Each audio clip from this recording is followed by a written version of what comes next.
नमस्कार, capital TV Uttar Pradesh की special story देख रहे हैं आप और मैं हूं आपके साथ दिव्या सिंह।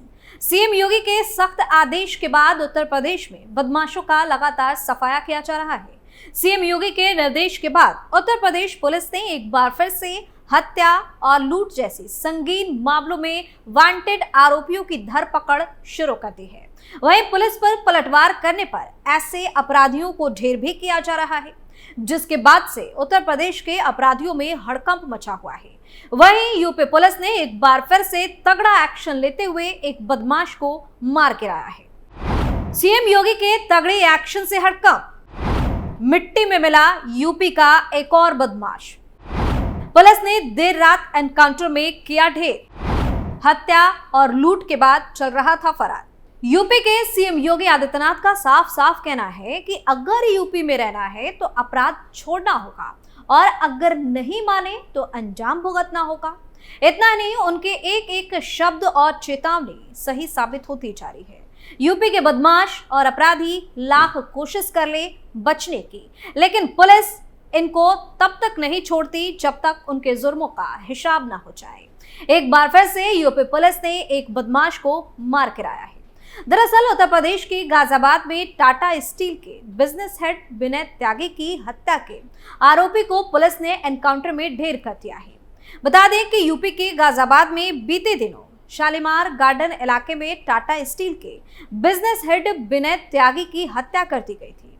विनय त्यागी का शव साहिबाबाद क्षेत्र के राजेंद्र नगर इलाके में नाले में मिला था। विनय की हत्या के आरोपी को पुलिस ने गाजियाबाद एनकाउंटर में ढेर कर दिया है। पुलिस का कहना है कि विनय त्यागी की हत्या लूट के बाद की गई थी। जानकारी के अनुसार पुलिस ने एनकाउंटर में बदमाश अक्की उर्फ दक्ष को ढेर कर दिया है। इस बदमाश ने 3 मई की रात टाटा स्टील के बिजनेस हेड विनय त्यागी के साथ लूट के बाद हत्या कर दी थी। ट्रांसजेंडर डीसीपी ने बताया कि आज यानी 10 मई को थाना साहिबाबाद क्षेत्र में पुलिस और 2 बाइक सवार बदमाशों के बीच मुठभेड़ की सूचना मिली। मुठभेड़ के दौरान एक आरोपी और एक सब इंस्पेक्टर गंभीर रूप से घायल बताए जा रहे हैं। घायल सब इंस्पेक्टर और आरोपी को तुरंत अस्पताल में भर्ती कराया गया।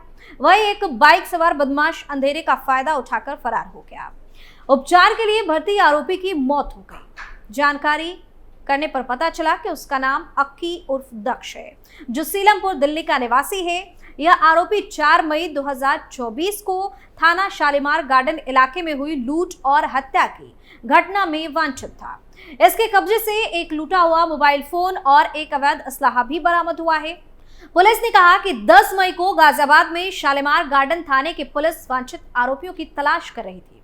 थाना क्षेत्र के कान्हा परिसर में चेकिंग की जा रही थी, तभी अचानक 2 बाइक सवार तेजी से भागे। उनका पीछा किया गया तो बाइक फिसल गई और एक बिल्डिंग के बंद गेट के सामने जाकर गिर गई। इसके बाद बाइक सवारों ने पुलिस पर गोलियां चला दी। पुलिस ने आत्मरक्षा यानी कि जवाबी फायरिंग की। पुलिस की गोलीबारी में एक बाइक सवार घायल हो गया, जबकि दूसरा भाग गया। गोलीबारी के दौरान एक सब इंस्पेक्टर भी घायल हो गए। दोनों को अस्पताल से ले जाया गया, जहां घायल बाइक सवार बदमाश की मौत हो गई। वह हत्या के आरोप में वांछित था। उसके पास एक पिस्टल, कारतूस, एक चोरी की बाइक और विनय त्यागी का मोबाइल भी जब्त किया गया है। गाजियाबाद पुलिस के मुताबिक चेकिंग के दौरान जब पुलिस ने बाइक सवार बदमाशों को रोका तो आरोपियों ने पुलिस टीम पर गोली चला दी। आरोपी दक्ष दिल्ली के सीलमपुर का रहने वाला था। आज सुबह साहिबाबाद इलाके में पुलिस और बदमाशों के बीच हुई मुठभेड़ में बदमाश दक्ष मारा गया। 3 मई की रात लूट के बाद दक्ष और उसके साथियों ने शालीमार गार्डन थाना क्षेत्र में टाटा स्टील के बिजनेस हेड विनय त्यागी की हत्या कर दी थी। बता दें कि टाटा स्टील के बिजनेस हेड विनय त्यागी अपने ऑफिस से घर लौट रहे थे। उसी दौरान उन पर हमला किया गया था। मृतक विनय त्यागी दिल्ली में टाटा स्टील में कार्यरत थे। वे मेट्रो से आते जाते थे। करीब 1 महीने पहले ही उनका ट्रांसफर कोलकाता से दिल्ली में हुआ था। वे रोजाना रात 10 बजे घर लौटते थे। मृतक विनय के पिता बिशंबर सिंह त्यागी ने बताया कि विनय ने रात में फोन कर रिसीव करने को कहा था, लेकिन खुद की दोबारा देर से कॉल करके घर पहुंचने की बात कही थी। जब देर तक घर नहीं लौटा और उसका मोबाइल स्विच ऑफ हो गया तो तलाश शुरू की। देर तक पूरे इलाके में तलाशी के बाद एक नाले में विनय लहूलुहान हालत में पड़ा मिला। आनन फानन में अस्पताल ले जाया गया, जहां डॉक्टरों ने उसे मृत घोषित कर दिया। बता दें कि इससे पहले फरवरी 2024 में ही मेरठ पुलिस ने एक बदमाश को एनकाउंटर में ढेर किया था। दरअसल डकैती के दौरान एक सब इंस्पेक्टर पर गोली चलाने के आरोपी की पुलिस के साथ मुठभेड़ में गोली लगने से मौत हो गई। बताया गया कि 22 जनवरी को विनय कुमार पुलिस पर गोलियां चलाकर भाग निकला था, जिसमें सब इंस्पेक्टर मुनीश कुमार घायल हो गए थे। मेरठ के वरिष्ठ पुलिस अधीक्षक रोहित सिंह सजवान ने बताया कि पुलिस के साथ एनकाउंटर के दौरान जवाबी कार्रवाई में गोली लगने के बाद इलाज के दौरान विनय कुमार की मौत हो गई। एसएसपी रोहित सिंह सजवान ने घटना के बारे में जानकारी देते हुए बताया कि मेरठ के कंकड़खेड़ा थाना क्षेत्र में 22 जनवरी की रात कार लूट की वारदात पर पुलिस ने कार्रवाई की थी। चूंकि वाहन में जीपीएस लगा था, इसलिए पुलिस लुटेरों का पता लगाने में कामयाब रही और उनका पीछा करना शुरू कर दिया। पीछा करने के दौरान कार लुटेरों ने पुलिस टीम पर फायरिंग कर दी, जिसमें पुलिस चौकी प्रभारी यानी कि दारोगा मुनीश कुमार के सीने में गोली लग गई। उन्हें अस्पताल में भर्ती कराया गया। एसएसपी ने कहा कि पुलिस ने सीसीटीवी कैमरों की मदद से लुटेरों की पहचान विनय वर्मा, अनुज और नरेश सागर के रूप में की। उन्होंने बताया कि विनय वर्मा और नरेश सागर को बस से आगरा भागने की योजना बनाते समय गिरफ्तार किया गया। पूछताछ के दौरान विनय वर्मा ने कबूल किया कि उसने ही पुलिस पर गोली चलाई थी। एसएसपी ने कहा कि उसे उस स्थान पर से ले जाया गया जहां उसने घटना में इस्तेमाल हथियार को छुपा रखा था। अधिकारी के अनुसार घटनास्थल पर ले जाते समय विनय वर्मा ने पुलिस हिरासत से भागने की कोशिश की और एक कांस्टेबल की बाह में गोली मार दी। एसएसपी रोहित सिंह के मुताबिक पुलिस ने जवाबी कार्रवाई में विनय वर्मा को घेर लिया और उस पर भी गोली चलाई।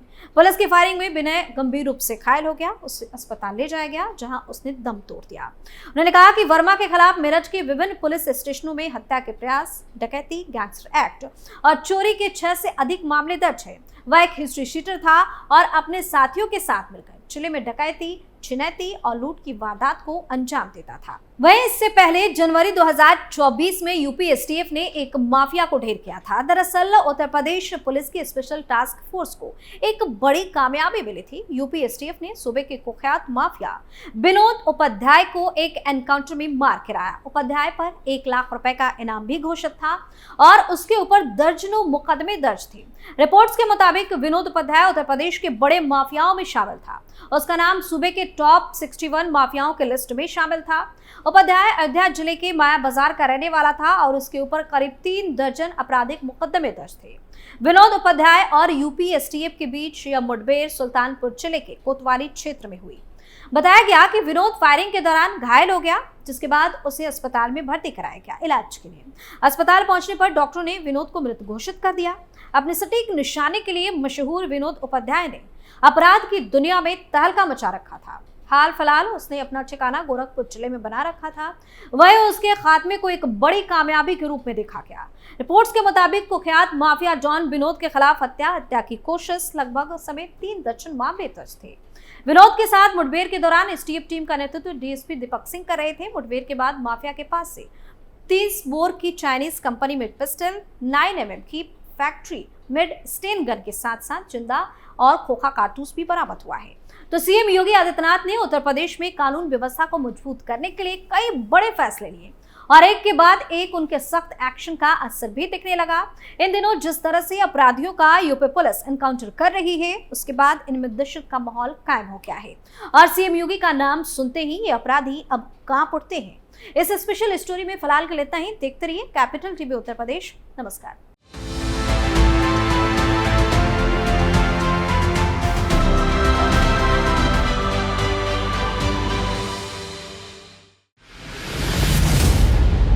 मैं राजनीति करता नहीं, पर राजनीति को बहुत गहरे तक समझता हूं। मैं लोगों के बीच रहता हूं, लोगों के मन को अच्छे से जानता हूं।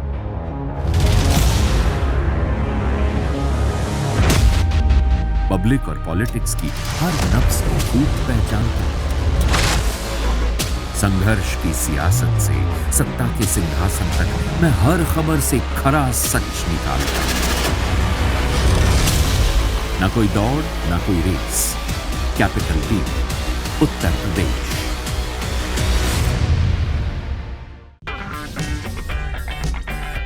अगर आपको हमारा वीडियो पसंद आया हो तो इसे लाइक करें, हमारे चैनल को सब्सक्राइब करें और हाँ, बेल आइकन दबाना ना भूलें ताकि आप तक हमारे वीडियो की नोटिफिकेशन पहुंचती रहे। आप अपना सुझाव हमें कमेंट बॉक्स में दे सकते हैं। हमारे साथ जुड़ने के लिए शुक्रिया।